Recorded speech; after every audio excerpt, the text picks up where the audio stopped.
আসসালামু আলাইকুম প্রিয় শিক্ষার্থীরা, ওয়েলকাম টু অ্যানাদার ভিডিও। অনেকেই প্রশ্ন করে যে ভাইয়া প্রতিদিন তো সমান পরিমাণ পড়ালেখা হচ্ছে না। দেখা যায় কি একদিন আমি 12 ঘন্টা পড়লাম, আরেক দিন হচ্ছে আমি 6 ঘন্টা পড়লাম, তো আরেক দিন পড়লাম 8 ঘন্টা, আরেক দিন একবারই পড়াশোনা করতে মনেই চাচ্ছে না। দেখা যাচ্ছে কি খুব কম পরিমাণ পড়াশোনা হচ্ছে। তো বিষয়টা এরকম, এই কারণ হচ্ছে অনেকেই হচ্ছে ডিপ্রেশন বা হতাশায় ভুগো। তো এটা হচ্ছে ডিপ্রেশন বা হতাশায় ভোগার মানে কিছুই নাই, এটা হচ্ছে খুবই স্বাভাবিক একটা নর্মাল প্রক্রিয়া। তোমার হচ্ছে ভাত খাওয়া যেমন নর্মাল প্রক্রিয়া, গোসল করা যেমন নর্মাল প্রক্রিয়া, এটা এরকমই হচ্ছে। একদিন তোমার আউটপুট এক এক রকম হবে, এক একদিন আউটপুট এক এক রকম হবে।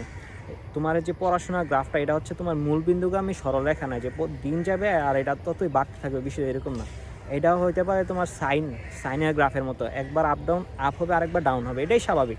পড়াশোনায় এরকম আসবে, কিন্তু মানে পড়াশোনায় আরও ইফেক্টিভ করার জন্য যে তোমরা বলতে পারো যে ভাই আরও কীভাবে ইফেক্টিভ করা যায়।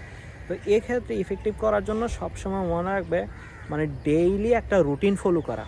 ডেইলি একটা কীরকম রুটিন ফলো করা, যে এরকম না যে 9টা 15 থেকে 10টা ভাত খাবো, 10টা 15 থেকে 11:30 রসায়ন পড়বো, 11:30 হচ্ছে 12টা শব্দ দেখবো, 12টা থেকে 1টা আমি হচ্ছে জীববিজ্ঞান, এরকম না। আমি রুটিন বলতে বোঝাতে চাচ্ছি যে আমি রুটিন বলতে চাচ্ছি এটা হচ্ছে তুমি একটা নির্দিষ্ট টাইমে ঘুমাতে যাবা, একটা নির্দিষ্ট টাইমেই ঘুম থেকে উঠবা, সর্বোচ্চ 10 মিনিটে এদিক সেদিক হইতে পারে নির্দিষ্ট টাইম থেকে, ঠিক আছে? তো নির্দিষ্ট টাইমে ঘুমাতে যাবা, নির্দিষ্ট টাইম থেকে ঘুম থেকে উঠবা, নির্দিষ্ট টাইমে হচ্ছে তুমি কোচিংয়ে যাবা, নির্দিষ্ট টাইমে হচ্ছে তুমি এক্সাম দিবে। তো এরকম যদি তুমি একটা নির্দিষ্ট টাইম মেনটেন করে ফলো করা থাকো, তাহলে দেখবা যে তোমার যে সময়ের যে নষ্ট হওয়াটা, এই নষ্ট হওয়ার পসিবিলিটি অনেক কম থাকবে, ঠিক আছে? আর তুমি হচ্ছে লেখাপড়া একটা বরকত পাবে। আর আরেকটা বিষয় তোমরা অবশ্যই মনে রাখবে, নামাজ। ভাইয়া নামাজটা হচ্ছে কোনোভাবেই তোমরা ছাড়বা না।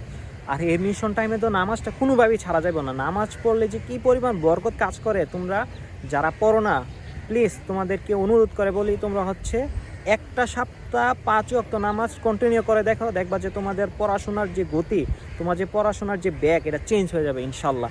তোমরা হচ্ছে এক সপ্তাহ কন্টিনিউ করে দেখো, হচ্ছে প্রতি 5 ওয়াক্ত নামাজ যারা ছেলেরা আছো জামাতে যে পড়ার চেষ্টা করবে এবং সর্বোচ্চ চেষ্টা করবে জামাতে পড়ার জন্য। তো নামাজ পড়লে কি হবে, তোমার নামাজ পড়ার একটা জামাতে একটা টাইম আছে, এই টাইম টু টাইম অনুযায়ী হচ্ছে তুমি হচ্ছে সব কিছু গোছাই নিবে। তোমার একটা কোনো কিছু করতে ভালো লাগতেছে না, দেখা যাচ্ছে তুমি নামাজটা পড়ে এলে একটা রিফ্রেশমেন্ট কাজ করে, তখন আবার নতুন একটা দম নিয়ে শুরু করতে পারবে, ঠিক আছে? তো তোমরা এইভাবে একটা নির্দিষ্ট পারফেক্ট একটা রুটিন ফলো করে তোমরা হচ্ছে তোমাদের অ্যাডমিশন জার্নিটা শুরু করো, দেখবে ইনশাল্লাহ ভালো একটা আউটপুট আসবে। তো আশা করি তোমরা বুঝতে পেরেছো কি করবে। হতাশ হওয়া যাবে না, হতাশ হলে সবসময় সৃষ্টিকর্তাকে ডাকবে, আল কোরআন পাঠ করবে, দেখবে যে ভালো লাগবে। আর যারা অন্য ধর্মের আছে তোমরা হচ্ছে তোমাদের ধর্মের যে বিষয়গুলো আছে এগুলো হচ্ছে মানার চেষ্টা করবে, দেখবা যে ভালো একটা ফলাফল লাভ করতে পারবে। তো এই পর্যন্তই, আসসালামু আলাইকুম।